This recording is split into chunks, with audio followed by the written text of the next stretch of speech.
Now, Hillary Clinton is back, and she is now taking full responsibility for her loss in the 2016 election. Well, sort of. Maybe not really. It wasn't a perfect campaign. There is no such thing. But I was on the way to winning until the combination of Jim Comey's letter on October 28th and Russian WikiLeaks raised doubts in the minds of people who were inclined to vote for me but got scared off. And the evidence for that intervening event is, I think, compelling, persuasive, and so we overcame a lot in the campaign. We overcame an enormous barrage of negativity, of false equivalency, and so much else. But as Nate Silver, who doesn't work for me, he's an independent analyst, but one considered to be very reliable, has concluded, if the election had been on October 27th, I'd be your president. Oh boy. I mean, look, hey man, I'd be your president. But we had that Comey, we had that WikiLeaks, the damn WikiLeaks, man. The evidence, what's your evidence? Your evidence is compelling. What evidence? Nothing really concrete, just more of, well, but Nate Silver. Okay, well, look, hey, Nate Silver, I'm sure he realized that he undercounted possible new voters. The new voters that did turn out for Trump in those areas that she happened to lose. Also, the question for Hillary Clinton is, did WikiLeaks make you not campaign in Michigan and Wisconsin? Did Comey tell you to not campaign in Michigan and Wisconsin? No, it had nothing to do with that. But of course, here she was, man. No, Comey, WikiLeaks. No, that's why I lost. I totally take responsibility, though. No, you don't. Not at all. Again, the polls, right? Look, everybody knows now, and even we were misled by the polls. Okay, those polls were off because again, they didn't take into account all the new excited voters. They looked at likely voters. They looked at voters that had participated in elections before. Now, Hillary Clinton, and we'll talk about this in another segment, she also counted on the Obama voters that voted for President Obama back in 2012 and 2008. Well, she didn't get those. In fact, she didn't get a lot of. She got a lot of those, but she didn't get all of those. Okay, so there's that.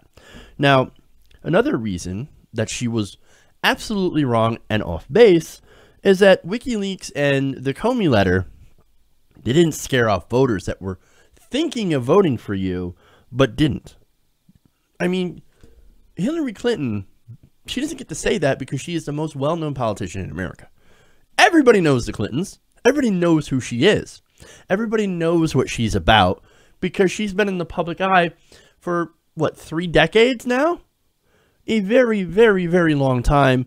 Again, everybody knows who she is. She's very high profile. She was at one point the First Lady of the United States. They know you. They know you. So you can't say that there are so many people out there that were like, I don't know who this Clinton is. I mean, I thought that I knew her, but oh man, here comes that WikiLeaks.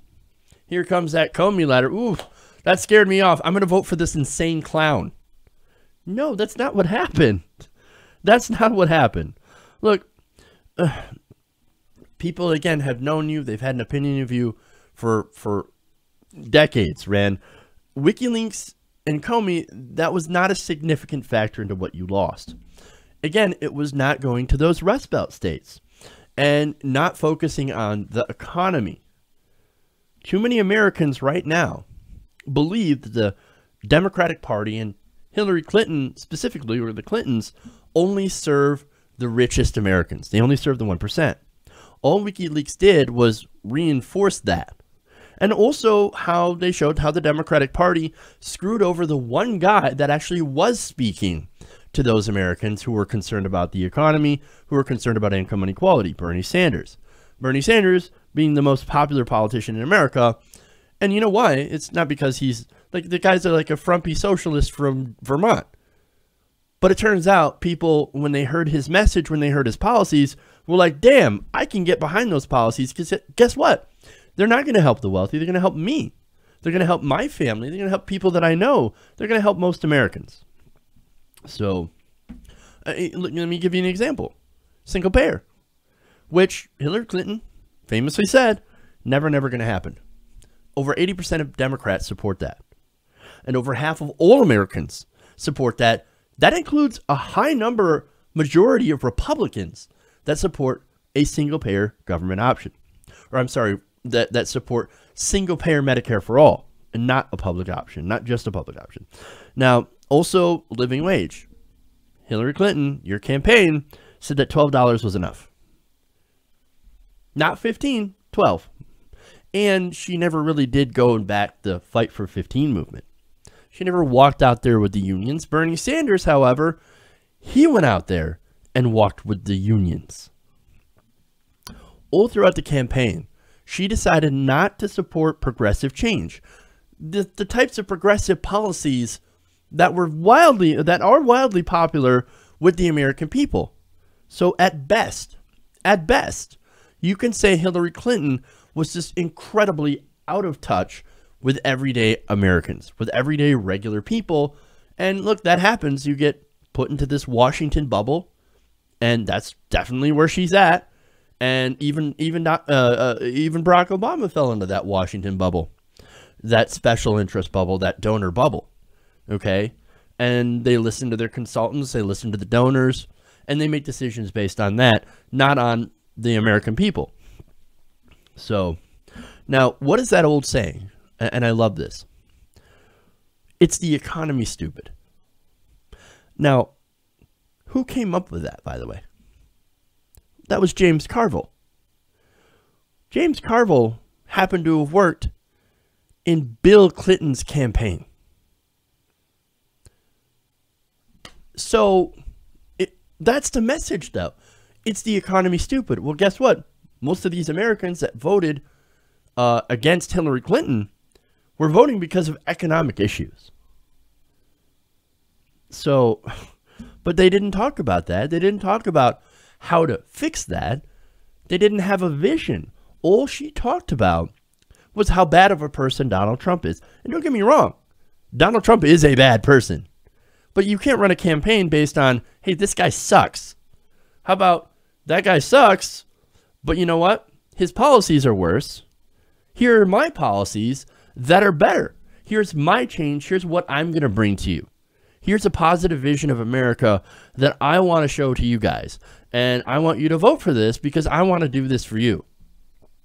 Instead of, I'm with her. Why aren't you with me? Why aren't you with me? You know, you're supposed to be with us. Not us. We're not supposed to just be with you based on the simple fact that you're not Donald Trump. It's ridiculous. But, and not only that, of course, since she had no vision, well, she had no vision because it was all about keeping the status quo the same. Well, she says, yes, yay, status quo. Let's keep everything the same. Obamacare is great. Maybe we'll make a couple of tweaks here down the road. Okay, that's a bit more of a popular position, but not a populist position. Not Medicare for all. Oh, you know, we'll maybe regulate the banks a little bit more, which may or may not have happened, or may not would have. It's a possibility that it might have happened, but probably not. Although maybe she would have kept more regulation than Donald Trump had. I don't know. It's speculation at this point. But the point is that she ran on status quo is awesome. It's not awesome. It sucks. People hate it. That's why they voted against you. So don't go around and blame James Comey, who is, of course, he's a Republican hack, but nonetheless, the Comey letter or the WikiLeaks, right? And the Comey's letter, it was a bullshit political tactic. I talked about that. I don't deny that. He was clearly playing politics with it because he didn't actually have anything. But that's not even the reason that you lost. So that's not super important. So aside from everything else that I mentioned, the reason that she lost was hubris. That caused her, like WikiLeaks, as I said, didn't stop her from campaigning in Wisconsin and Michigan, from actually giving the campaign staff and the volunteers the resources that they needed to knock on doors. They didn't do that. Instead, they focused on campaigning the old way. Big money, television ads, voting or paying consultants lots and lots of money, and just essentially playing it the old way and the safe way. So, again, she had zero vision. Zero vision. Trump did not win this election. She lost it. It was hers to lose. And it turns out that a great deal of Obama voters did not vote for her. Or, look, some of them didn't even vote for Trump for that matter. And some who were anti-Trump didn't vote for him because they were pro-Trump. They voted against you. They were anti-Clinton. So there's that. Look, she's got to get it through her head, okay? Because if you don't learn from history, then you are doomed to repeat that history. Now, hopefully we don't have a repeat of Hillary Clinton running again, because, good Lord, that would be a disaster. That would be Trump 2020, and we don't want that. Okay? And look, if they don't get their act together in the Democratic Party, we're going to look at more Republican wins in 2018 and Republican wins in 2020. So you've got to learn, okay? Your policies are better than Trump's. You just have to go out there. Your economic policy actually does work better than the Republicans. Go out and sell it. Go out and actually do it, and go out and actually adopt real progressive change. Hey everybody, thanks for watching this video. If you want to see more like this, please hit the subscribe button below. And if you want to support truly independent progressive media, please consider becoming a patron at patreon.com/TYTNation.